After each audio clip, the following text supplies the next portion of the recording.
اعوذ باللہ من الشیطان الرجیم بسم اللہ الرحمن الرحیم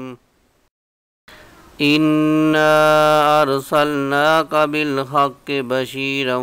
ونذیرا ولا تسأل عن اصحاب الجحیم ولن ترضى عنك اليهود ولا النصارى حتى تتبع ملتهم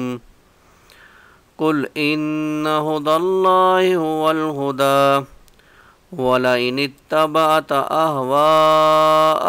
بعد الذي جاءك من العلم ما لك من الله من ولي ولا نصير صدق اللہ العظیم رب اشرح لی صدری ویسر لی امری واحلل عقدۃ من لسانی یفقہوا قولی۔ خواتین و حضرات، نور القرآن میں ہم سورۃ البقرہ کا رکوع نمبر 14 کا مطالعہ کر رہے ہیں۔ آج ہم آیات 119 تا 120 کا مطالعہ کریں گے، جس کے اندر داعی دعوت دینے والا کا کام حق پہنچانا ہے، منوانا نہیں، اس کا تذکرہ ہے۔ جو بھی دین کا کام کرنے والے لوگ ہیں، داعی ہیں، اللہ کے دین کو پھیلا رہے ہیں،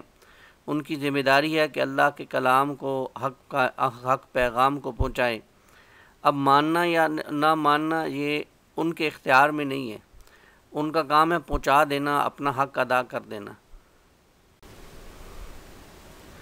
انا ارسلناک بالحق بشیرا ونذیرا،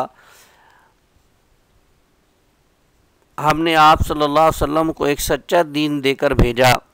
خوشخبری سناتے رہیے اور ڈراتے رہیے۔ یعنی ہم نے آپ کو بھیجا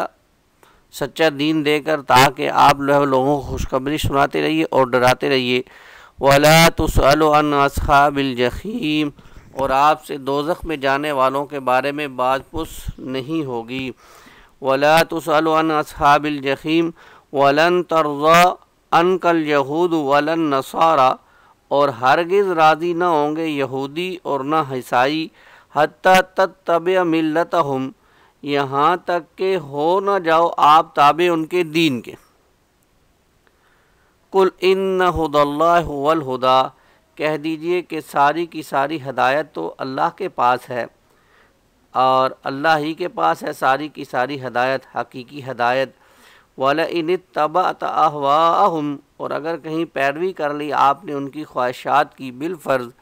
بَعْدَ الَّذِي جَاءَكَ مِنَ الْعِلْمِ، اس کے بعد بھی کہ آ چکا ہے آپ کے پاس علم،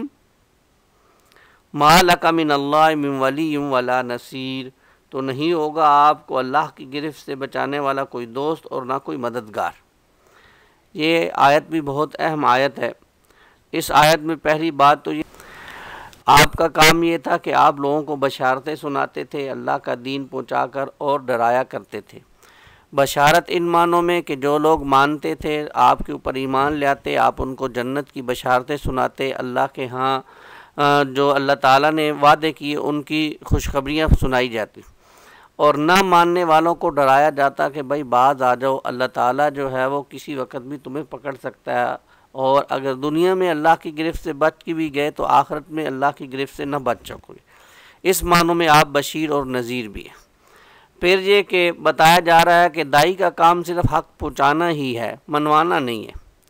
یعنی آپ کا کام ہے کہ آپ حق بات کو پہنچاتے رہیں۔ یہودی اور عیسائی صرف اس وقت راضی ہوں گے جب ان کے تصورات کی پیروی کی جائے گی،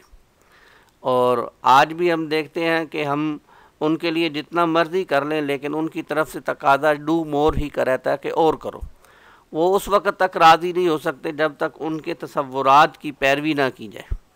لہذا لوگوں کو راضی کرنے یا قریب لانے کے لیے ہرگز نہ حق کو چھپایا جائے اور نہ ہی اس میں کسی قسم کی آمیزش کی جائے، بلکہ ایک اللہ کے ساتھ تعلق جو ہے وہ مضبوط کیا جائے، اور جو ہے وہ اللہ تعالیٰ کو راضی کرنے کی کوشش کی جائے۔ یہود و نصارہ سے جو ہے وہ دوستی، دلی دوستی تو کم از کم نہیں ہو سکتی۔ اس لیے جو ہے وہ امت کو یہاں پر رہنمائی یہ کی جا رہی ہے کہ اگر تم نے پیروی کر لی ان کے خواہشات کی، خطاب تو رسول اللہ صلی اللہ علیہ وسلم سے ہے، لیکن ہم جانتے ہیں کہ رسول اللہ صلی اللہ علیہ وسلم سے تو ایسا ممکن نہیں تھا تو اصل میں یہ امت کو رہنمائی دی جا رہی ہے کہ اگر تم لوگ ان کی خواہشات کی پیروی کرو گے، اس کے بعد بھی کہ رسول اللہ صلی اللہ علیہ وسلم بھی تمہارے پاس آ گئے اور آپ کی تعلیمات بھی تمہارے پاس ہیں، تو پھر تم لوگوں کو اللہ کی گرفت سے بچانے والا کوئی نہیں۔ تو آج ہم دیکھتے ہیں کہ ہماری تو یہود و نصارہ کے ساتھ دلی دوستیاں ہیں اور ہماری تو پالیسیز ادھر سے بن کے آتی ہیں، جبکہ اللہ کا قرآن تو اس کے بالکل مخالف بات کرتا ہے۔ تو آج ہماری ذلت کی ایک بڑی وجہ یہ بھی ہے کہ ہم نے قرآن کی تعلیمات پر عمل کرنا چھوڑ دیا۔ آج ہمارے ہاں یہ معاملات بڑھتے جا رہے ہیں، ہم تو انہی کے رحم و کرم پر ہیں، ہمارے بجٹس تک جو ہے وہ وہاں سے جو ہے وہ بن کے آتے ہیں۔ تو اللہ تعالی ہمیں جو ہے وہ یہ باتیں سوچنے کی توفیق عطا فرمائے، اور ہمیں اللہ کے ساتھ اپنا تعلق مضبوط کرنا چاہیے تاکہ ہم اللہ کے قریب ہو جائیں، اللہ ہمارا دوست اور ولی بن جائے، تو پھر دنیا میں ہمیں کسی اور سہارے کی ضرورت نہ رہے گی۔ اللہ تعالیٰ مجھے اور آپ کو ان باتوں پر عمل کرنے کی توفیق عطا فرمائے، آمین یا رب العالمین۔